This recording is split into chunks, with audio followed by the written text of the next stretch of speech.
Hi, and welcome back to the Church Brain Podcast. This week in our article, we explored why criticism affects us so deeply. The conclusion was actually surprising. We discovered that criticism rarely arrives alone, doesn't come by itself. It comes wrapped in our past experiences, the baggage that we're carrying, the fears that we have, or the stories that we hold on to over the years. That's why two different leaders can hear the exact same criticism, but walk away with completely different conclusions. That naturally raises another question. If criticism is unavoidable, what do emotionally mature leaders do differently? Now, let me just stop here. I'm not going to tell you that I'm the most emotionally mature. That's not fair to say. I'm a work in progress like you're a work in progress.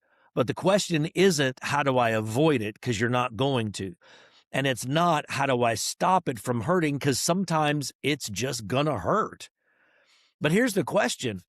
How do I receive criticism in a way that helps me to grow instead of allowing it to distract me from what God's called me to do?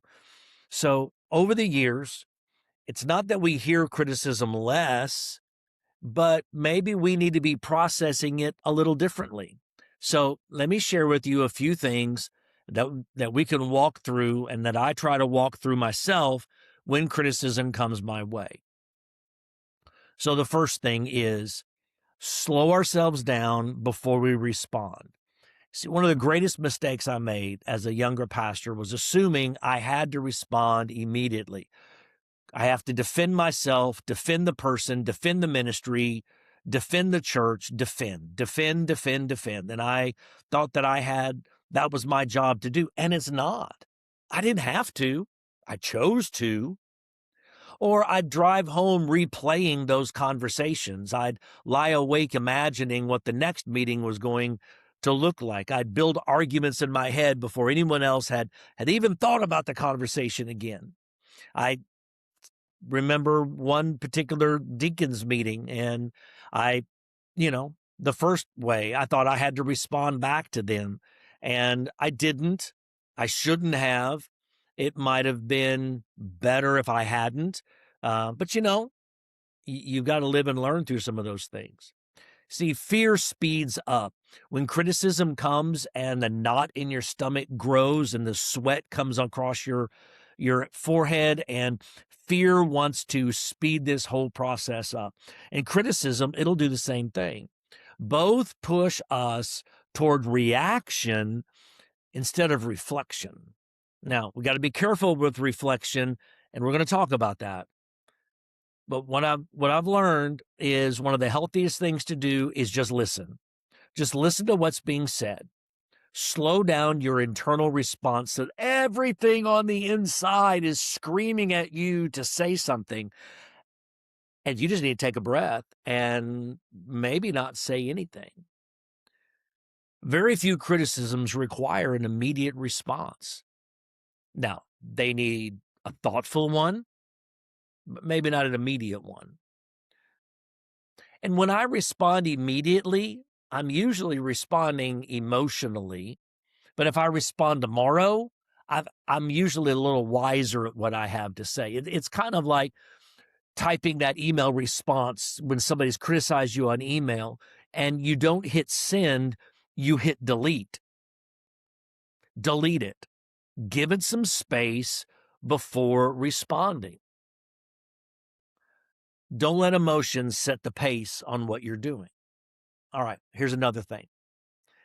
We need to examine ourselves before defending ourselves. Once I've slowed down, my next question is usually, is there any truth to what's being said? Now, listen, I didn't ask, are they right? What I asked was, is there any truth to be found in what was said? Years ago, we were finishing up an event, and after the event, I didn't even thought about it really. And after the event, my wife comes up to me and says, "Hey, Are you mad at her? I'm like, no. Well, your tone didn't match the moment. I'm like, what are you even talking about? Of course, so at first I wanted to explain myself. I wasn't really angry about it. Here's the thing. I was simply trying to get someone's attention across the parking lot. And my tone, when I get louder, tends to also get deeper and angrier sounding, supposedly. But anyway, but then I realized something. Intent and perception are not always the same. My intention, that wasn't the issue, but my delivery, that was the problem. That criticism made me a better leader because then I became willing to examine myself before defending myself. You see, humility is going to ask that question. What can I learn? Is there any truth here? Before it's going to say, how can I explain myself? Maybe they're right. Maybe it's a hard truth you don't want to hear that I don't want to hear. Maybe it's something that would actually make us better if we slow down, listen, and ask ourselves, hey, could there be some truth here? That could be maybe one of the hardest lessons in leadership. Here's another thing.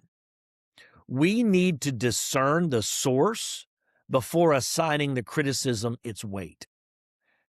Consider the source. Many of us may have grown up with that saying, oh, just consider the source.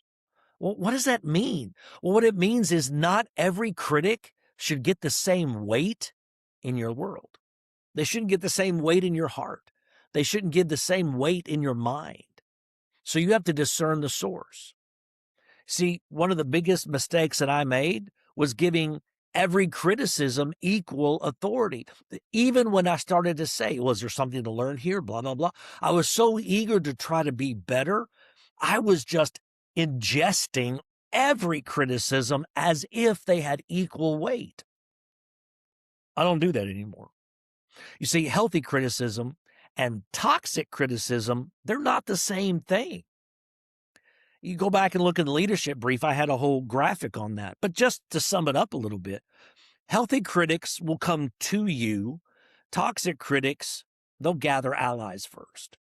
Healthy critics actually care about the church, and so they may be coming to you with a criticism, and I don't need to take that personally from a healthy critic. They're really caring about the church, and I don't need to really take criticisms personally anyway. I need to evaluate it and decide, but I also have to know where this is coming from, because the healthy critics care about the church. The healthy critics can have a conversation about it. Healthy critics can be reasoned with. Not toxic critics. They're not coming to you. They're gathering allies. They're attacking motives instead of discussing behavior. They protect preferences instead of actually pursuing what the church might need. Now, see, it doesn't mean I ignore either one. It just means that I don't give both the same weight. And I'm sorry, but if a toxic critic suddenly has turned over a new leaf and now they want to be a healthy critic, that's going to take some time to get through. It's going to take some time to get over. Well, one of the most freeing discoveries in ministry is realizing not every voice deserves equal influence. Discernment isn't ignoring the criticism. Discernment is assigning the proper weight to the criticism that you're hearing. And if it's healthy criticism, take it. Learn from it. Have a conversation about it. But if it's a toxic critic, I'm not saying throw it away, but I'm saying, take it for what it is. Here's a fourth thing. Seek to understand before drawing conclusions. Now, see, if you've read Covey, you thought I was going another way, didn't you? Seek to understand before you're understood. No, seek to understand before you draw conclusions. See, this is where understanding the church has really helped me the most. Some of the neuroscience involved in humans and also organizations. You see, when somebody criticizes me, I find myself asking questions like this. What's happening in that person's life? What's going on in their world? Because you know what? They may not even be mad at you. They're just mad at life right now, and they're taking it out on you. But if you take that criticism personally and you haven't figured this out, then that's really not where it was being placed anyway. What's going on in the church that you serve? Maybe there's stresses and other things that are going on that are just causing reactions and flare ups to happen. Why does this matter so deeply to them? You may need to ask them that question. Hey, help me understand where this is coming from. Hey, help me understand what is your involvement in this. I want to know how are you deeply connected in this way? What's the history behind this reaction? Is this the same reaction you get every time that you bring something up? What's the history? Because you know what?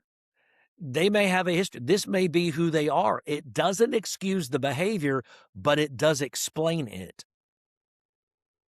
See, I've learned behavior almost always has a backstory to it. Sometimes criticism grows out of grief. They're just grieving something in their life. Maybe they are grieving the loss of a loved one. Maybe they're grieving the loss of the kids go off to college, and so they're empty nesting. Maybe they lost their job. Maybe the church that they are a part of now is not the church that it used to be. Maybe the community's changed. Their life has changed. Their house has changed. What's the story? What's the criticism? Sometimes the story comes out of fear. They're afraid that we're just going to change everything. And it's not to say things don't change, but it could just be coming out of a sense of fear. Think about Moses and all the arguments he had with God at the burning bush. It really centered on one thing, that he thought the Pharaoh that was there was still there and wanting to kill him. That was really the biggest thing. Sometimes it comes out of previous church hurt. You know, they are criticizing you. You know, I remember I had a church one time that I brought up the concept of it's a new day, it's a new day. Well, and it was a new day, and it was a new vision, and it was a new direction. However, the reality was there was previous pastors who had used that in a way that created some church hurt, and I didn't know that. I didn't realize that. Sometimes it comes out of disappointment. Maybe they've been disappointed in you or God or the church. And so they just attack you because you're the front facing person. You're the front man. So that's who they come after. That doesn't mean you need to understand the story. Take it for what it is, but understand the story. And again, the story doesn't excuse the behavior, but it chooses how I respond to it. I might have viewed that criticism primarily as opposition. They're coming at me. They just can't get on board with things. But now I usually see it more as information about the person, information about the church, and maybe some information about myself too. You see, that change in perspective, man, that's probably reduced my defensiveness more than anything else. People have asked, how can you do that? I had a guy ask me the other day, how did you not flip tables over when that happened? Because it wasn't always about me. There were other things going on. There were other things at play. Well, here's the last thing. We need to refuse to let criticism define our identity. Don't let criticism define who you are. There was a season, it was early on in ministry, when someone accused me of being arrogant. Now, I'm not saying that I haven't been in my life. I'm not saying that I couldn't be still today and have that as a reality. That wasn't the case then, but I carried that accusation around for a long time. Every sermon now was scrutinized. Am I being arrogant here? Every meeting, was I arrogant there? Every decision, is this an arrogant decision? And while I know humility is the opposite of arrogant, you know what a kissing cousin is to it? Confidence. You can have confidence that some people simply view as arrogance. But what's the backstory? Go back to the one we just talked about. Why is it that they view that as arrogance? Are they jealous? Are they envious? Were they called to ministry and refused that, and now this is the life they have?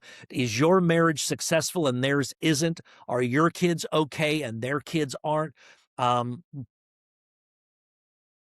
let the criticism go with you forever. I kept wondering, am I arrogant? And then I eventually realized something. I had accepted someone else's interpretation of me before I ever evaluated whether it was actually true. See, go back to 1 and 2 and 3. I didn't do that. I just took it, and then I let it shape who I was, because I didn't stop to say, is there truth?